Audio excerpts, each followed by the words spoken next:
A line of customers at Kebabish where Mohammed Tahir is training his 23-year-old daughter, Fatima Camille, to take over the family business.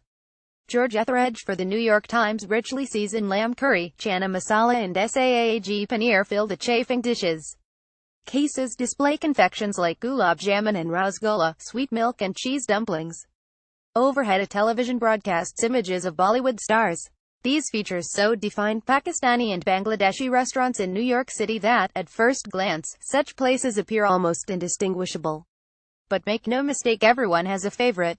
For goat pulao, Aminat Khan, a taxi driver of 25 years, goes to Lahore, Chile, on a stretch of Coney Island Avenue in Brooklyn known as Little Pakistan. The dish is also a favorite at Chandni, a floor above the Rahman Mosque in Manhattan. Go a few blocks east to Handi and Curry Hill for lamb nahari, a stew of slow-cooked shanks and bone marrow. Jackson Heights, Queens, a few drivers say, is where to get beef bihari kebab, either at Dera or Kebabish, where meat sits on a charcoal grill with spices boiling underneath. Jackson Heights, Queens, has several Pakistani restaurants, including Dera, pictured, and on the other side of Broadway, Kebabish. George Etheridge for the New York Times. By quirk of demographics, taxi drivers will be at any of these South Asian restaurants. According to New York City officials, about 62,000 people in the 5 boroughs identify as Bangladeshi, and about 51,000 as Pakistani. Of the 148,168 drivers licensed by the city's Taxi and Limousine Commission in 2015, 19,354 reported that they came from Bangladesh, 12,536 from Pakistan. Most takeout places are halal, which means that the food is prepared according to Islamic guidelines, as Pakistan and Bangladesh are Muslim-majority countries. And most are open 247 to accommodate drivers on different schedules.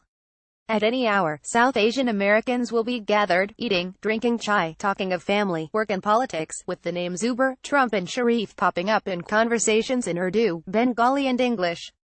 After all, with some recipes having survived immigration to America and the bloody partition of Pakistan and India 70 years ago, politics have a way of creeping into conversation. But really, it's all about the food.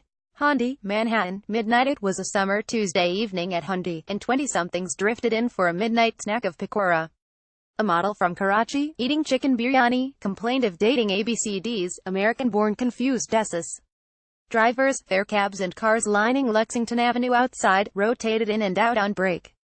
Mr. Khan ate lamb karahi as he watched Geo News on the TV overhead. With disgust, he regarded the image of Nawaz Sharif, Pakistani's former tycoon prime minister, who was ousted in July. Mr. Sharif had been under investigation after the so-called Panama Papers leaked last year, revealing that 3 of his children bought luxury apartments in London using offshore shell companies. Between forkfuls of lamb, Mr. Khan said, they take money from our country, take it out of the country, live in another country, and as a people we are poor, poor, poor, poor. 7 days a week, Mr. Khan drives his cab, from 5 p.m. to around 2 a.m. He makes $4,000 to $4,500 a month depending on the season, which is really more like $1,400 to $1,900 after he's subtracted payments for his medallion lease and money sent to his ex-wife and 3 children in Lahore. This has been the arrangement for almost 15 years. Them there, him here. Though, happily, he reported a new marriage here, dispatching about 64,000 cars every day. Uber and other ride-hailing apps have squeezed the taxi business. More than 17,000 yellow and green cabs are on the road today. But Mr. Khan, as an old-school yellow cab driver, said he can keep up with the competition because he intimately knows the streets, compared to drivers who use ride-hailing apps, who often depend heavily on GPS. If I'm going from downtown, uptown, then cross uptown, east to west, he said, I take 1st Avenue to uptown, then cross at 93rd Street, where there's less traffic, and the light is open, one by one by one by one. The New York Times. Lahore, Chile, Brooklyn, 3 p.m. The week before, on a bright Friday afternoon, double-parked black cars clogged Coney Island Avenue during prayer at Maki Masjid. After services, men streamed out of the mosque.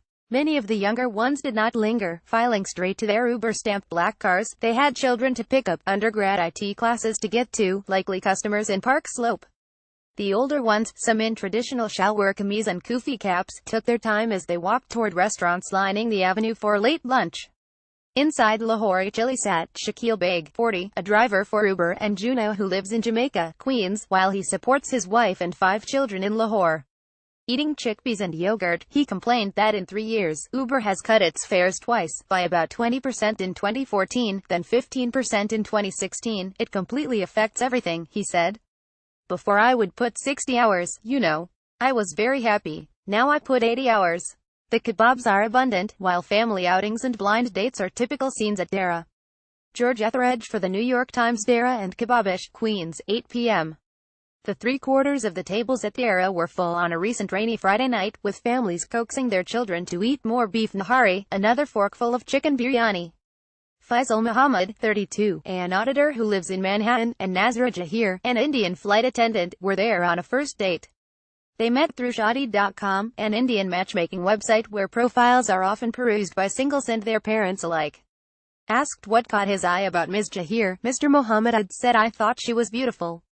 And she is. Muhammad Saifullah, 50, who also owns another Dara in Curry Hill, Lexington Avenue between 27th and 28th Streets, bought this one in 2004.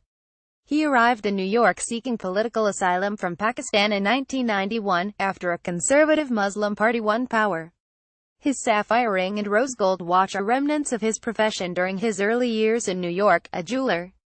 He didn't cook then, or now, but that didn't make him doubt his ability to run restaurants. "I know the taste," he said. Across the street, mostly men entered and left the tiny takeout spot Kebabish. Some were rushing food home to their families, while others ate kebabs, like the finely minced gola beef, on the corner.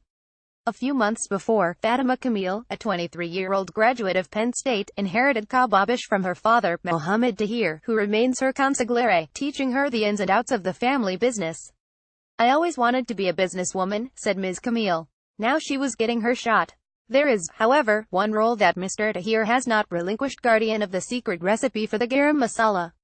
The spice mix is kept in a large tin canister, and Mr. Tahir doles out its contents to employees. "If I give it to my chefs," he said of the garam masala, "they'll start their own and compete with me here." The recipe comes from his grandfather, who had owned a restaurant and hotel in Mumbai. His family had lived in New Delhi, but moved to Lahore after Britain granted independence to India and Pakistan in 1947. That history, though, was far from the mind of Cameron Nadir, 29, as he picked up his order that night. "I'm taking my kebab, going home, getting dressed and then coming back to the city," he said. "I have parties to attend." A version of this article appears in print on November 12, 2017, on page MB1 of the New York edition with the headline "The Insider's Guide to Halal Takeout."